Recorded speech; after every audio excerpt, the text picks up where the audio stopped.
Welcome to Central Speaks, home of our weekly podcast. Central Speaks is produced by Hamilton Central Baptist Church. Selecting ruling leadership over a nation is very different today than it used to be. We each have a say through the casting of a ballot for the leader or the party that we feel will best govern us.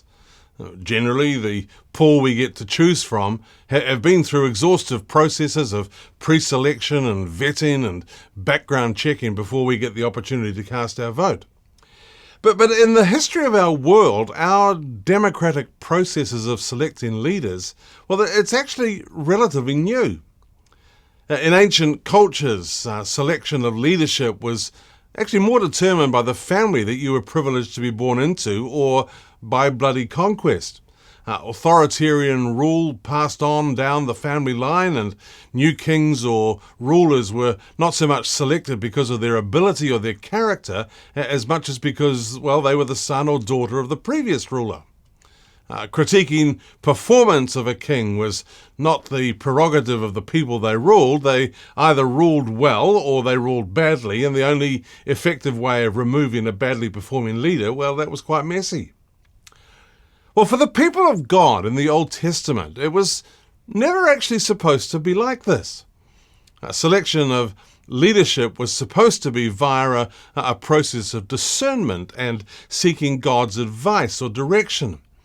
Not only could the ordinary rank-and-file citizens not be trusted to make the right choice, so too the families or the entourage of kings couldn't always be relied upon either. There's a classic example of all of this in the Old Testament book of 1 Samuel and the 16th chapter. Now, before we read it, there's a bit of background information that we actually need to gather. Samuel was a recognized and respected prophet within the nation of Israel. I guess we'd say he was a bit like a spiritual conscience or God's spokesperson amongst the nation. If people wanted to know the mind of the Lord on a particular matter, they would ask Samuel's help in discerning God's will. Well, on this occasion, Samuel was on a particular mission from God, selecting and anointing the next king of Israel. Now, when it came to discerning the will of God, it didn't come much bigger or more momentous, actually, than this particular task. As a nation that believed in God to guide them, Samuel had this key role to play. This was actually the second time that he'd been involved in a discernment process like this. To back up a few steps, having a king over the nation of Israel was not actually God's best desire for Israel. His intention had been that they would be a theocracy with God himself as their sovereign or leader. But a few years earlier, the Israelites had looked across the borders at all the other nations that had kings, and, well, they wanted one too. And to cut a long story short, in his graciousness, God allowed Israel to appoint a king. Samuel had stage managed the selection process, and Saul, son of Kish, was Israel's first king. And initially, he was a good man, a good leader. Saul obeyed God and duly sought his counsel through Samuel. However, Saul also had a rather impetuous, greedy, proud nature, and, well, eventually these character flaws overcame his virtues. There were several telling incidents where Saul didn't follow God's direction. And the last straw that broke the proverbial camel's back, so to speak, was his refusal to obey a specific instruction that God had given him, whereby God was punishing the Amalekite nation. Well, Saul rejected or ignored God's specific instructions, and on the other side of the ledger, God's patience had run out, and, well, he also rejected Saul as king of Israel.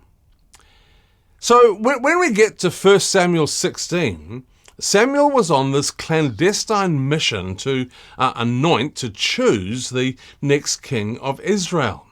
It was actually quite a dangerous mission should Saul, the current king, find out about it. Saul hadn't realized at this point that he no longer had, we might say, caucus backing, and he was about to be rolled as leader.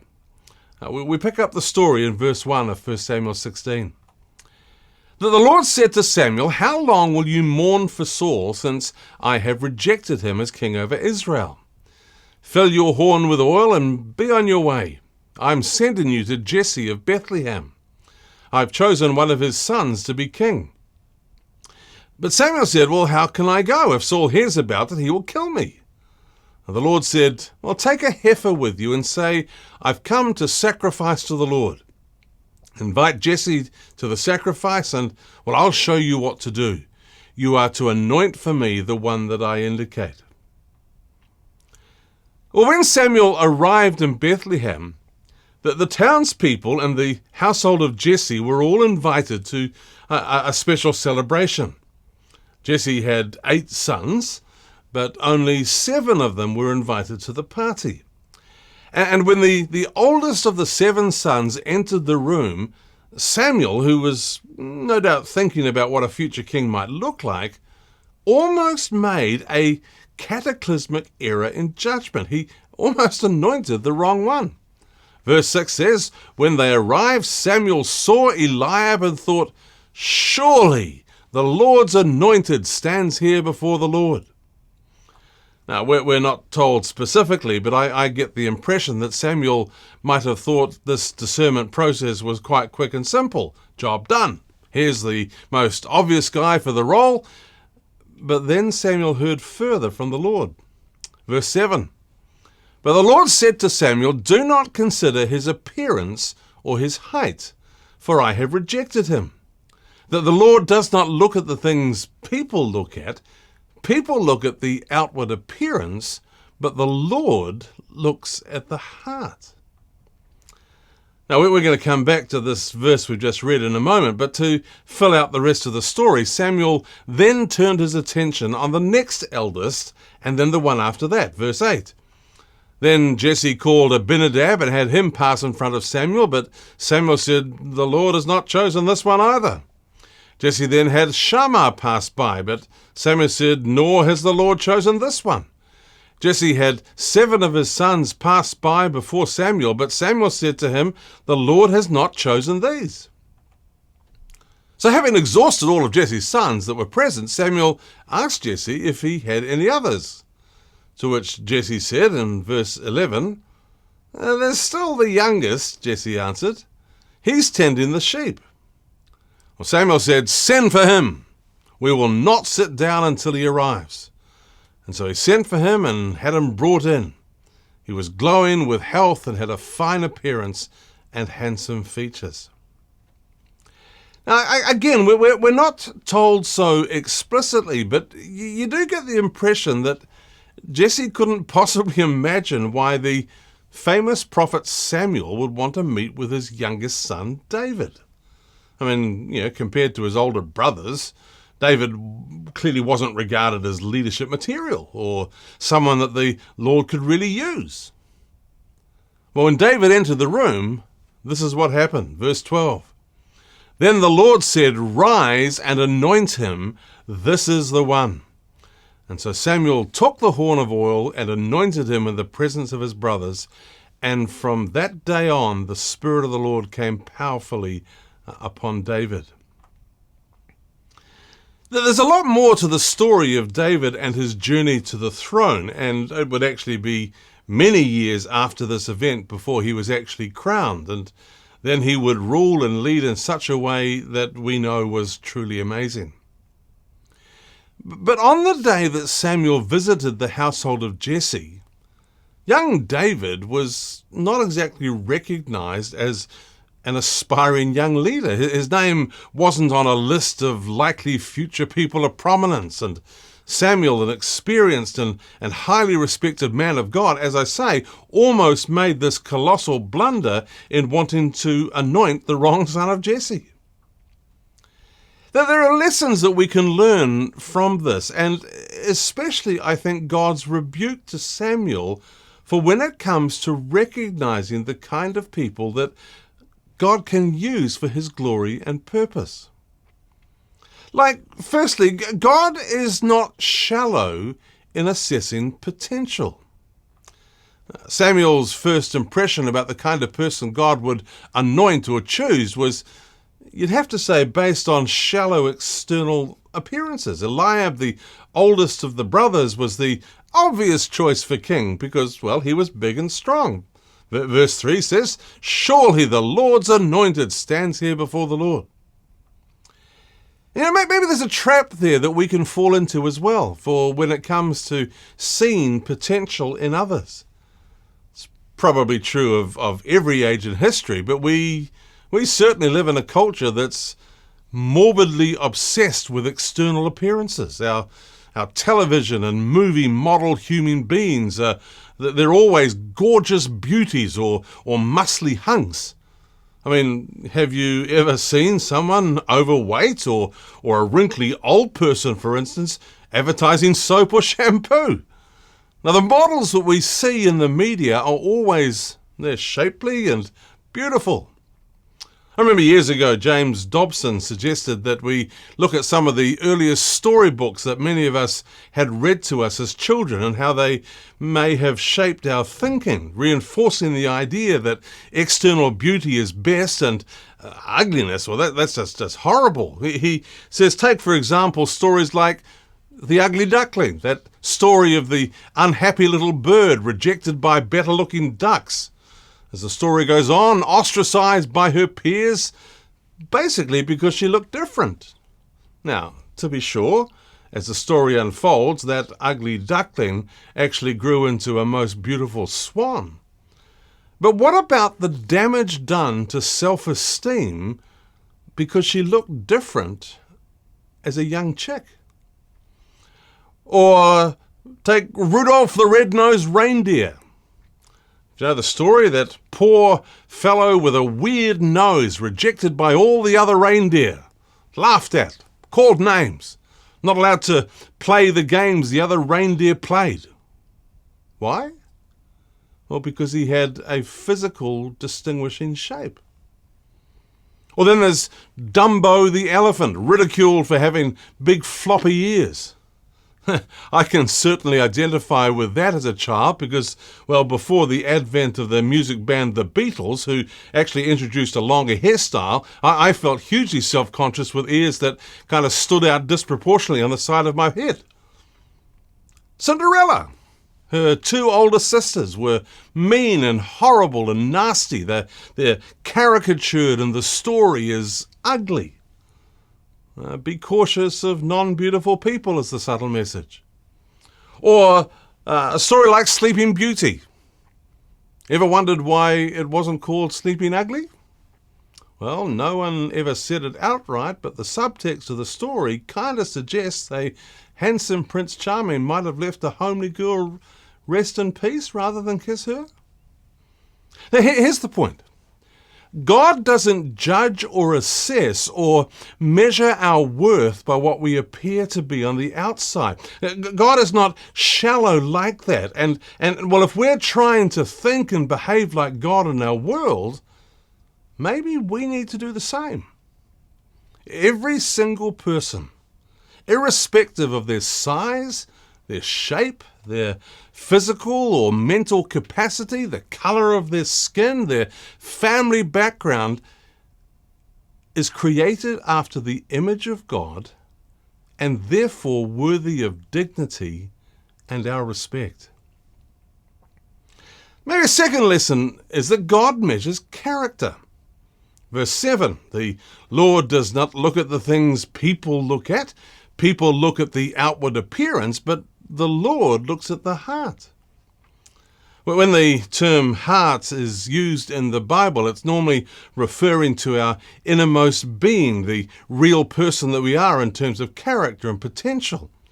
When God looks at you and I, he looks past the shyness, the brashness, the impatience, the bravado, even the self-assured confidence. He looks beyond all the fronts that we cleverly erect to hide our inner insecurity. God looks beyond all of that and he sees the inner person that we are. Now, we don't know what it was that disqualified the oldest son of Jesse, but God told Samuel no to Eliab. His heart was not right for the job. No to Abinadab, no to Shammah, no to the next 4 sons of Jesse. Perhaps as fighting men, they might all have been capable of doing a good job. Maybe they all had leadership capacity as well. However, God wasn't concerned with their external attributes. He wanted a man with a heart that was dedicated to honouring the Lord. And so David, the youngest, the least of them all, is selected. If you've ever been through an immigration process when entering a different country, one of the typical questions you have to give an answer to is to whether or not you have a criminal record. When we lived for 3 years in Australia, we discovered you actually still have to have one in order to get it. No, just kidding. But we put a lot of emphasis on past records of behaviour. An applicant for a job may well be asked if a police check can be done on them, or to get an interview they need to submit a resume that lists all of their past accomplishments and experiences. We judge people for the future by what they have done, good or bad, in the past. We look at people of a particular race or style of clothing or the type of car they drive. We form an assessment or a judgment of what they're like. Well, when I read these verses in 1 Samuel 16, it actually reminds me of that line in that famous Martin Luther King speech on the steps of the Lincoln Memorial on the 28th of August, 1963. I have a dream that my 4 little children will one day live in a nation where they'll not be judged by the colour of their skin, but by the content of their character. Now, racial prejudice or external stereotyping of people on the basis of their external physical appearance or their perceived mental capacity, this is heinous sin. Likewise, the judging of people's future by the mistakes that they might have made in the past. Now, by contrast, God's perspective on people is always forward and futuristic. He knows our past, but he sees what we can become and what we can transform into. And there's a challenge here for us who follow Jesus today. I mean, if that's how God looks at us, well, isn't that how we need to learn to look at each other? Seeing past the outward to consider the inner potential. And then a third lesson we might want to learn is that God does amazing things with unlikely people. I mean, this is a theme I know that we've talked about a lot before, but it is just so important. With the benefit of retrospect, which of course is normally 20/20 vision, right? We know that David was the greatest king Israel ever had. His reign was the most significant in Israel's history. In fact, Israel's dream of the future is still the restoration of the reign and the rule of David. However, this great man of God had a rather bland or vanilla past. We know very little of his youth, apart from the day he slew that Philistine giant Goliath with a sling and a stone. And we know that he was the musician even in his youth and so on. But from what we've read here, we kind of get the picture of how his family thought about him. Well, when Samuel invited Jesse and his sons to that party, they all came except David. Poor young David had to stay behind and tend the sheep. I mean, that was a task that could have been given to a hired hand. The family of Jesse was probably relatively wealthy and prominent in the district, and yet the task was delegated to David. He was just the youngest of 8 sons. Little skill, little worth. It's actually a bit of a Cinderella story. I mean, imagine the surprise on Jesse's face when Samuel told him to fetch his youngest son. We shall not sit down until he arrives.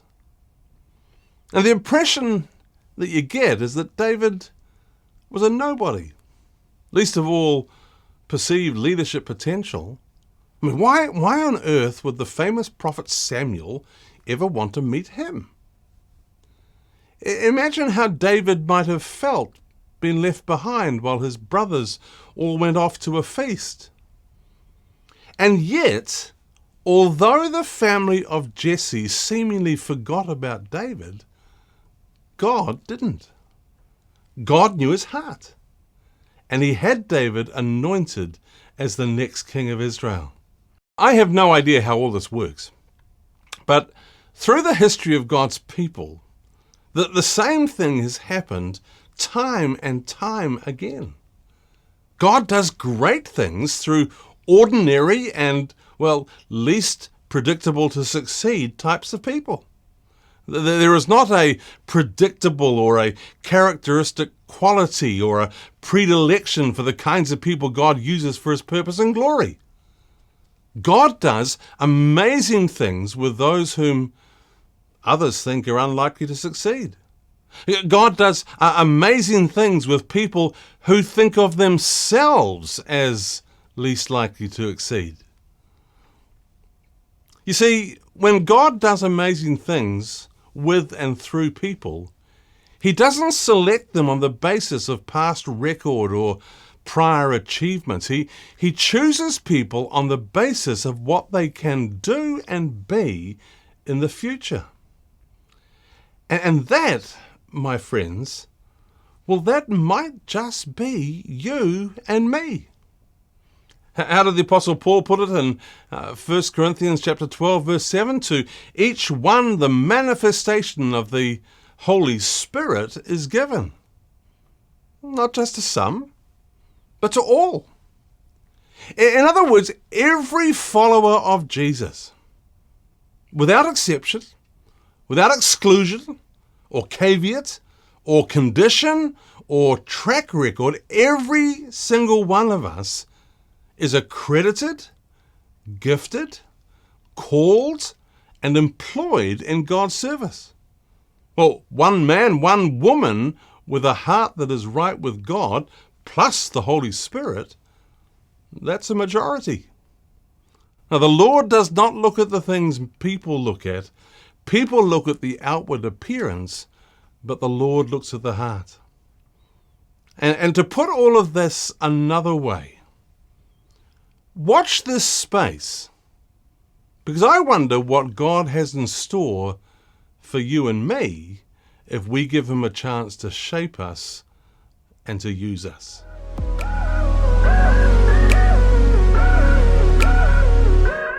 Thanks for joining us this week online. Come join us on Sunday mornings too if you're in Hamilton. Find out more about Hamilton Central Baptist Church and discover ways to get involved at www.hcbc.nz. Join us again next week at Central Speaks.